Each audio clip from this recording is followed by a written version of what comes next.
नमस्कार दोस्तों। नेपाल में आपने देखा होगा कि राजनीति बड़ा करवट ले चुकी है और वहाँ पर एक युवा प्रधानमंत्री बने हैं और इस वीडियो में हम डिटेल में बात करेंगे कि किस तरीके से हम राजशाही से नेपाल को बालेनशाह तक नेपाल पहुँच जाता है। देखिए दोस्तों, ये जो तस्वीर है वो है जो लेटेस्ट जो लास्ट अंतिम राज परिवार था उसकी तस्वीर मैंने आपको दिखाई है जानकारी के लिए। अब हम बढ़ते हैं आगे इस युवा की तरफ जिसने प्रधानमंत्री पद को ले लिया है, पा लिया है नेपाल के अंदर और बहुमत के साथ में। आपको पता होगा, इस वीडियो को बड़ा ही ध्यान से देखिए क्योंकि भारत के पड़ोसी देश नेपाल को समझना बहुत ज़रूरी है। अक्सर हम सारे देशों को जानते हैं लेकिन इसके बारे में थोड़ी-सी चर्चा में एक अलग अलग अंदाज में आपको बताने वाला हूँ जो कि बड़ी ही काम की है। नंबर 1 शुरुआत करते हैं कि हिंदू राष्ट्र का उदय। दोस्तों, हमने बार-बार सुना है कि एकमात्र हिंदू राष्ट्र नेपाल है, चूँकि भारत भी हिंदू राष्ट्र नहीं है। ये धर्मनिरपेक्ष राष्ट्र है जो कि बाद में जोड़ा गया था। धर्मनिरपेक्ष जो शब्द था पंथ निरपेक्ष इसके अंदर। तो पहला पॉइंट इसका है शुरुआत कैसे होती है, एक हिंदू राष्ट्र का उदय क्या है? तो ये नेपाल का जैसा कि आपको मैप दिख रहा है, ये हिंदू राष्ट्र का संकेत। अब हम आगे बढ़ते हैं इसके अंदर। नेपाल का आधुनिक इतिहास जो वर्तमान इतिहास है 18वीं शताब्दी। 18वीं शताब्दी का मतलब क्या हुआ पता है आपको? 1700 तो कंप्लीट हो चुके हो और 1800 तक चल रहे हों। तो ये इसके बीच का 1700 एंड समथिंग 18वीं शताब्दी। अब हम पृथ्वी नारायण शाह जो कि एक इम्पोर्टेंट रोल जिनका रहा है नेपाल में, उनके ऊपर आते हैं सबसे पहले। तो दोस्तों, जो ये तस्वीर है पृथ्वी नारायण शाह की है। इन्होंने ही छोटी-मोटी बिखरी हुई रियासतों को एकजुट करके जो ये प्रेजेंट में जो नेपाल दिख रहा है ना आपको, ये जो नक्शा आपको दिखा है, ये नेपाल इन्होंने ही बनाया है, ठीक है? अब आगे बढ़ते हैं। सदियों तक नेपाल जो है वो दुनिया का इकलौता हिंदू राष्ट्र रहा है दोस्तों, लेकिन अब ये हिंदू राष्ट्र नहीं रहा, आपको मैं बता दूं। यहाँ की राजशाही को भगवान विष्णु का अंश माना जाता है। यहाँ जो शाह वंश है उसने दशकों तक नेपाल पर शासन किया, जहाँ राजा ही सर्वोसर्वा होते थे। अब आप देखिए, सेकंड पॉइंट पर आते हैं। प्रजातंत्र की पहली दस्तक कब आई यहाँ पर, लोकतंत्र, और पहला प्रधानमंत्री कौन बना? अब ये तस्वीर है यहाँ के पहले प्रधानमंत्री की और मैं इनका नाम बताऊं आपको। इनका नाम है, देखिए आप, मातृका प्रसाद कोइराला। यानी कि नेपाल में लोकतंत्र की छटपटार 1950 के दशक में हुई, यानी कि आज़ाद हो चुका था तब तक भारत देश, तो यहाँ पे तो चुनावों की बात चल रही थी। 1951 में राणा का शासन का अंत हुआ और उसके बाद में मातृका प्रसाद कोइराला नेपाल के पहले नागरिक प्रधानमंत्री बने। हालांकि सत्ता की असली चाबी अब भी दरबार यानी राजा के पास ही थी, क्योंकि राजशाही तो अभी भी वहाँ पे परिवार तो है ही। तो आप देखिए 1959 में पहले चुनाव हुए। बीपी कोइराला लोकतांत्रिक रूप से चुने गए पहले प्रधानमंत्री बने, लेकिन राजा महेंद्र ने जल्द ही संसद भंग कर दी और पंचायत व्यवस्था लागू कर दी। अब आप देखिए, ये है राजा महेंद्र, ये राजा महेंद्र की तस्वीर है। आगे बढ़ते हैं 3 नंबर पे, यानी कि धर्मनिरपेक्षता यानी सेकुलरिज्म और राजशाही का अंत कैसे हुआ। नेपाल का इतिहास सबसे बड़ा मोड़ जो नेपाल के इतिहास में आता वो था 2001 में राज दरबार हत्याकांड, जो कि बड़ा एक भीषण हत्याकांड था। इसमें कई लोगों की जो परिवार के सदस्य थे उनकी हत्या हुई, जिसने राजशाही की नींव हिला दी। अगर आप इंटरेस्टेड हो राज दरबार हत्याकांड की बात सुनने के लिए, डिटेल में जानने के लिए, तो मुझे कमेंट बॉक्स में लिख देना, मैं इस पर अलग से डिटेल और अच्छा वीडियो बना दूंगा। आप ये देख लीजिए, ये राज दरबार है।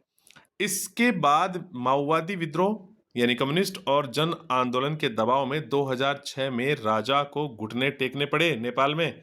2006 नेपाल को एक धर्मनिरपेक्ष यानी सेकुलर राष्ट्र घोषित किया गया, जैसे भारत हुआ था ना बाद में। 2008 में सदियों पुरानी राजशाही को आधिकारिक रूप से खत्म कर दिया गया। 2008 में दोस्तों राजशाही खत्म हो चुकी सही तरीके से। नेपाल एक संघीय लोकतांत्रिक गणराज्य बन गया। अब देखो आप, चौथा, भारत और चीन के साथ रिश्तों का संतुलन। नेपाल की राजनीति में भारत और चीन की भूमिका तो हमेशा से महत्वपूर्ण रही है, लेकिन इसको सैंडविच की तरह बताया गया है। इधर भारत आ गया तो इधर चीन आ गया, तो इधर नेपाल आ गया, तो ये दोनों की तरफ में सैंडविच बन जाता है इसका।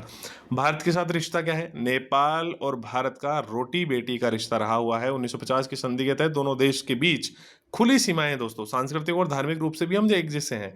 हालांकि 2015 की नाकेबंदी और हालिया सीमा विवादों यानी जैसे कालापानी वाली जो घटना थी, कालापानी लिपुलेख की, के कारण रिश्तों में कभी कभी खटास आई है, ऐसा भी हुआ है। अब वर्तमान की स्थिति पे आते हैं।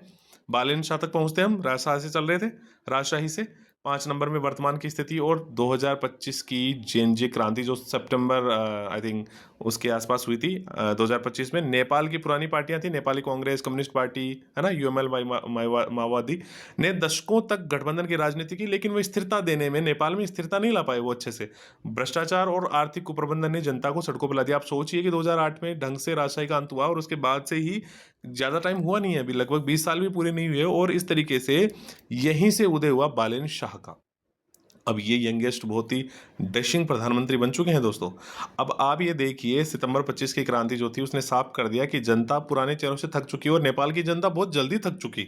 हमारे भारत में तो आप देखिए कितने पुराने पुराने नेता है काफी टाइम से। तो बालेन शाह जो एक निर्दलीय मेयर के रूप में अपनी ताकत दिखा चुके थे 2022 में, जो दोस्तों कैपिटल है, ठीक है, कैपिटल किसकी, नेपाल की, नेपाल की कैपिटल कहाँ है, काठमांडू, और काठमांडू का ये मेयर बना भाई निर्दलीय, ठीक है। तो बहुत ही ताकतवर थोड़ा बहुत हो गया ये। आखिर बात कुल मिलाकर हम ये कहना चाह रहे हैं कि आज का नेपाल जो है वो एक चौराहे पर खड़ा है। एक तरफ सदियों पुरानी परंपराएं वहां पर है, संस्कृति है वहां की बहुत ही शानदार, तो दूसरी तरफ डिजिटल युग के युवा नेता बालेन शाह है, तो वो प्रधानमंत्री बन रहे हैं। सिर्फ एक पद का बदलाव है। नेपाल जो है वो उसका आम आदमी है, उसकी एक तरीके से जीत मानी जा सकती है इसको, क्योंकि देखो वहां पे जेनजी जो है, जेन जेड जो क्रांति हुई, और उसके बाद में उसकी काफ़ी तारीफ भी हुई, कई कई जगहों पर, कई जगह आलोचना हुई, जो भी है, लेकिन कुल मिलाकर के उनको चाहिए था नया शासन, और वो उसमें पास हो गए, उस चीज़ में सफल हो गए। महत्वपूर्ण तथ्य हम देख लेते हैं एक बार रिवाइज करने के लिए। नेपाल 28 मई 2008 को गणराज्य बना, राजशाही का अंत हुआ। धर्मनिरपेक्षता की घोषणा जो थी, यानी हिंदू राष्ट्र था पहले, हिंदू राष्ट्र, और यहाँ से 2006 से क्या हुआ, अंतरिम संविधान के माध्यम से क्या हुई, धर्मनिरपेक्षता, यानी कि सेक्युलरिज्म आ गया। तो दोस्तों ये था वीडियो नेपाल का, और आपने अच्छे से इसको मेरे साथ में देखा, यानी कि हम ये कह सकते हैं पढ़ा। और नेपाल जो है वो हिमालय की सुंदरता वहाँ पर है, जैसे हमें अगर हिमालय की चोटी पर जाना हो तो नेपाल तो जाना पड़ेगा।